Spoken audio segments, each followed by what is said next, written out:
जय श्री कृष्णा दोस्तों। अष्टावक्र गीता के 8वें प्रसंग के चौथे सूत्र को हम लोग प्रारंभ करने जा रहे हैं। इसमें ऋषि अष्टावक्र जी राजा जनक को बंधन का कारण बताएंगे कि मनुष्य के बंधन का कारण क्या है। और हम लोग इस वीडियो में यह भी पढ़ेंगे चारवाक दर्शन। उनका यह मानना था कि ऋण करके भी घी पियो। ये बहुत ही इंटरेस्टिंग वीडियो होने वाली है, तो आप लोग प्लीज एंड तक बने रहिएगा। हम लोग इस वीडियो से बहुत कुछ सीखने वाले हैं और बहुत मजा भी आएगा आज की इस वीडियो को सुन करके। आप लोग एंड में बताइएगा कि आपने इससे क्या सीखा। चलिए शुरू करते हैं। ऋषि अष्टावक्र कहते हैं, यदा नाहम तदा मोक्षो यदाहम बंधनम तदा मत्वेति हेलय किंचिन मा गृहाण विमुंच मा। अर्थात यदा न अहम तदा मोक्षो यदा अहम बंधनम तदा। कहने का भाव यह है कि जब तक मैं है तभी तक बंधन है और जब मैं नहीं है तब मोक्ष है। मत्वेति हेलय किंचिन माँ गृहाण विमुंच माँ। गृहाण यानी ग्रहण करना, विमुंच यानी त्याग करना। हेलय का अर्थ है न इच्छा करना। तो यहाँ पर अष्टावक्र जी कह रहे हैं राजा जनक से, यदा नाहम तदा मोक्षो यदाहम बंधनम तदा मत्वेति हेलय किंचिन माँ गृहाण विमुंच माँ। जब तक मैं है तब तक बंधन है, जब मैं नहीं है तब मोक्ष है। आप लोगों ने कबीरदास जी का यह दोहा भी सुना होगा, जब मैं था तब हरि नहीं, अब हरि है मैं नाही। इसका अर्थ है कि जब तक मैं यानी अहंकार का भाव जब तक विद्यमान था तब तक इस हृदय में हरि का वास नहीं था। और अब जब मैं हरि को जानने लगा हूँ, हरि के समीप आ गया हूँ, तो वो जो मैं यानी अहंकार का भाव था वो समाप्त हो चुका है और मेरे हृदय में उस हरि का वास हो गया है। तो ये दोनों एक जगह नहीं रह सकते। अगर मैं रहेगा यानी अहंकार भाव रहेगा तो हरि नहीं रहेंगे, और यदि हरि आ गए आपके हृदय में तो आपके जो मैं का भाव है आपके मन में वो चला जाता है। तो इन सबको हम लोग इस वीडियो में पढ़ेंगे। यहाँ पर अष्टावक्र जी राजा जनक से कहते हैं कि जब तक मैं विद्यमान होता है तब तक बंधन है। इस प्रकार का विचार करके न इच्छा करो, न ग्रहण करो और न ही त्याग करो। अब अष्टावक्र जी राजा जनक को बंधन का कारण अहंकार को बताते हुए कहते हैं कि मनुष्य के जीवन में जो बंधन है उसका कारण अहंकार है। जब तक मनुष्य में मैं भाव है तभी तक बंधन है। आत्मा से भिन्न किसी की सत्ता है ही नहीं, किंतु इस मैं भाव से ही इन सब भिन्नताओं की प्रतीति होती है। मैं भाव ही अहंकार है, जिसके मिटने से सब एक रूप हो जाता है। चित्त रूपी वायु से आत्मा रूपी शांत समुद्र में एक तरंग उठी। इस तरंग ने अज्ञानवश भ्रांतिवश अपने को आत्मा से भिन्न अनुभव किया। यह भिन्नता का अनुभव ही अहंकार बन गया।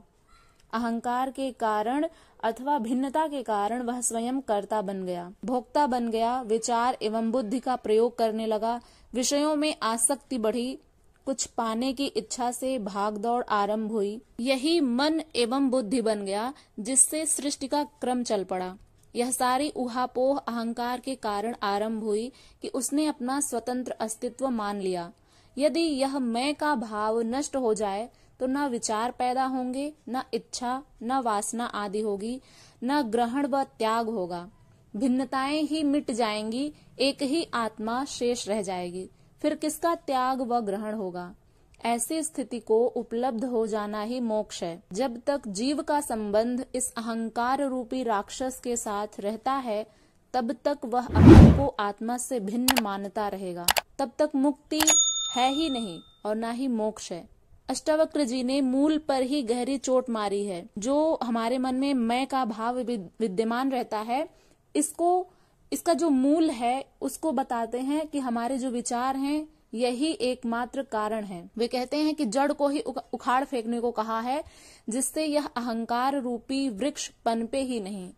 बीज को ही भूनने की बात कह दी। पिछली वीडियोस में हमने पढ़ा था, जो हमने चने वाली बात की थी, जैसे चने को यदि भून दिया जाए तो वो अंकुर पैदा नहीं कर सकता है। यही बात यहाँ पर भी कह रहे हैं कि बीज को ही भूनने की बात कह दी, जिससे वृक्ष उगने की संभावना ही खत्म हो जाए। किंतु लोग बड़े चालाक हैं। अहंकार तो छोड़ते नहीं, जो सभी बुराइयों का मूल है। वासना और आसक्ति छोड़ते नहीं हैं, और छोड़ने के नाम पर कोई चाय छोड़ रहा है, कोई रात्रि का भोजन छोड़ रहा है, कोई घर बार छोड़ रहा है, कोई दान दे रहा है, मंदिर धर्मशालाएं बनवा रहा है, कोई मंदिर जाकर रुपए पैसे भेंट करता है, कोई नारियल अगरबत्ती चढ़ाता है। तो धर्म के नाम से ना जाने क्या क्या मनुष्य कर रहा है। किंतु अष्टावक्र जी कहते हैं कि इन सब के पीछे यदि मैं भाव है कि मैंने ऐसा किया, इन सब के पीछे यदि कुछ पाने की इच्छा है, तो ये सब मोक्ष के मार्ग नहीं है। दुनिया में सभी लोग भोग से लिप्त हैं। मैं भाव छूटा नहीं, वासना आसक्ति छूटी नहीं, इसलिए सब भोगवादी पूरे के पूरे चारवाकी। एक ऋषि है जिनका नाम है चारवाक। वे कहते हैं कि ऋणम कृत्वा घृतम पिबेत, अर्थात ऋण करके भी घी पियो। यही उनका एक आदर्श वाक्य था और यही बात यहाँ पर ऋषि अष्टावक्र जी कह रहे हैं कि सब लोग जितने संसार में हैं, सांसारी मनुष्य, वे सब भोगवादी हैं। कहने का भाव यह है कि सब लोग यहाँ पर भोग करने के लिए ही पैदा हुए हैं। चारवाक ऋषि का जो आदर्श वाक्य है वो इस प्रकार से है, यावत जीवेत सुखम जीवेत ऋणम कृत्वा घृतम पिबेत भस्मीभूतस्य देहस्य पुनरागमनम कुतः, अर्थात जब तक जीवित हो तब तक ऋण लेकर के भी घी पियो, क्योंकि इस भस्मीभूत देह का, यानी इस देह को एक दिन भस्मीभूत हो जाना है। यह देह मिट्टी में मिल जाएगी, भस्म हो जाएगी, तो तब तक अपने जीवन का सुख भोग लो। कहने का भाव यह है। तो यहाँ पर ऋषि अष्टावक्र जी कह रहे हैं कि आज यदि ऋण आदर्श नहीं है तो चोरी, डकैती, हत्या, बेईमानी, रिश्वतखोरी, धोखा देकर के धन हड़प लेना, गबन करना, मिलावट करना, शोषण करना आदि द्वारा दूसरों का धन हड़प कर गुलछर्रे उड़ाना ही जीवन का आदर्श बन गया है। चारवाक सच्चा तो था कि उसने संसार की वास्तविकता को प्रकट कर दिया। यहाँ पर अष्टावक्र जी कह रहे हैं कि जो चारवाक ऋषि थे वे सच्चे थे, क्योंकि उन्होंने संसार की वास्तविकता को सामने ला दिया कि यह संसार ऐसा है, किंतु लोग इतने बेईमान हैं कि इस असलियत को छिपाकर धर्म का झूठा मुखौटा लगाए घूमते हैं कि लोग हमें धार्मिक समझें। इस धर्म ग्रंथों के आधार पर किसी जाति या वर्ग को धार्मिक कह देना मूर्खता ही है।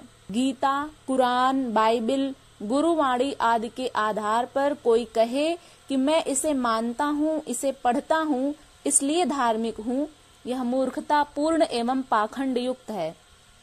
धर्म है स्वयं के रूपांतरण में। जो धार्मिक जीवन जी रहा है वही धार्मिक है, अन्य कोई नहीं। इस बात को ऋषि अष्टावक्र जी अभी आगे बहुत अच्छे से समझाएंगे। वे कहते हैं कि चोर अचौर्य का सिद्धांत लेकर चलता है, यानी जो चोर है वो चोरी न करने का सिद्धांत लेकर के चलता है, और जो हिंसक है, जो हिंसाएं करता है, लोगों को मार देता है, पीटता है, वो अहिंसा परमो धर्मः की तख्ती लटका लेता है। भोगी निष्काम कर्मयोग की बातें करता है। अष्टावक्र जी कहते हैं कि अहंकार के रहते जो भी कुछ किया जाएगा वह पाप ही होगा। इससे तो चारवाक की भांति भोग को स्वीकार कर लेना अधिक सत्यता है, वह धर्म के अधिक निकट है। इसीलिए चारवाक को ऋषि कहा गया। यहाँ पर असत्य को भी यदि स्वीकार कर लिया तो वह साक्षी बन जाता है, एवं सत्य के साथ भी धोखा किया जाए तो वह नरक के समान ही है। यानी आप जो है उसको स्वीकार करिए, जो कुछ भी इस संसार में हो रहा है उसको स्वीकार करिए, वो अपने स्वभाव से हो रहा है, इसको मानिए। यहाँ पर अष्टावक्र जी कह रहे हैं कि यदि आप असत्य को भी स्वीकार कर लेते हैं कि हाँ ये असत्य है, जैसे इसको एक उदाहरण के माध्यम से समझते हैं कि जैसे हम सभी लोग सांसारिक मनुष्य हैं तो सबसे गलतियां होती ही हैं। तो कुछ लोग होते हैं कि वो अपनी गलती मानते ही नहीं हैं, कुछ लोग हैं जो अपनी गलती मानते हैं, उसमें सुधार भी करते हैं। तो जो कुछ भी हो रहा है उसको आप स्वभावतः ही स्वीकार कर लीजिए। यानी असत्य को भी यदि स्वीकार कर लिया जाए तो वह साक्षी बन जाता है, एवं सत्य के साथ भी यदि धोखा किया जाए तो वह नरक के समान ही है। काम, क्रोध आदि भीतर से उठने वाली तरंगे हैं, इनको साक्षी भाव से देखने पर ये अपने आप लीन हो जाएंगी। यदि आप शांति से बैठ करके अपने आप को पूरी तरह से स्वतंत्र छोड़ दें, आंखें बंद करके मेडिटेशन में यदि आप बैठते हैं तो आप पाएंगे कि सब कुछ स्वतः ही, श्वास भी आपकी अपने आप ही चल रही होती है, यदि आप उस पर ध्यान केंद्रित करके उसको महसूस करेंगे तो यहाँ पर जो कुछ भी हो रहा है वो अपने स्वभाव से हो रहा है, अतः भोग और मोक्ष दोनों से अलग होकर साक्षी हो जाना ही मोक्ष है। यानी हमें ना तो किसी को भोगना है, ना ही हमारे मन में भोग की इच्छा होनी चाहिए और ना ही मोक्ष की इच्छा होनी चाहिए। इन दोनों से अलग होकर के साक्षी हो जाना है। हमें केवल देखना है, दृष्टा बन जाना है हमें, कि जो कुछ भी हो रहा है वो स्वभावतः हो रहा है और यही मोक्ष है। ना तो आप करते हैं और ना ही उस कर्म के फल के भागी हैं। यही बात यहाँ पर अष्टावक्र जी कह रहे हैं कि आप भोग और मोक्ष दोनों से अलग होकर के साक्षी हो जाइए, यही आपका मोक्ष है। यह सब अहंकार गिरने से, मैं भाव के गिरने से होगा। जब तक मैं नहीं हटेगा आपके मन से, हम सबके मन से, तब तक हम मोक्ष को नहीं प्राप्त कर सकते और मोक्ष को प्राप्त करने की इच्छा भी नहीं होनी चाहिए। इसीलिए यहाँ पर कह रहे हैं कि जो कुछ भी हो रहा है वो अपने स्वभाव से हो रहा है, इसको आप एक्सेप्ट करिए, इसको स्वीकार करिए। अतः भोग और मोक्ष दोनों से अलग होकर साक्षी हो जाना ही मोक्ष है। यह सब कुछ कब होगा? जब हमारे मन से मैं का भाव जो है वो खत्म होगा, अन्यथा नहीं। यही अष्टावक्र जी का उपदेश है। इति अष्टावक्र गीतायाम अष्टमम प्रसंगम समाप्तम। इस प्रकार से अष्टावक्र गीता का 8वां प्रसंग जो है समाप्त होता है। हम लोग मिलेंगे अगली वीडियो में। इस वीडियो से आपने क्या सीखा इसका फीडबैक जरूर दीजिएगा और मिलते हैं नेक्स्ट वीडियो में। तब तक के लिए अपना ध्यान रखिएगा। ये वीडियो यदि पसंद आई हो तो लाइक सब्सक्राइब कर लीजिएगा, इसको शेयर भी कर लीजिएगा। मिलते हैं अगली वीडियो के साथ। अपना ध्यान रखिएगा। हरे कृष्णा।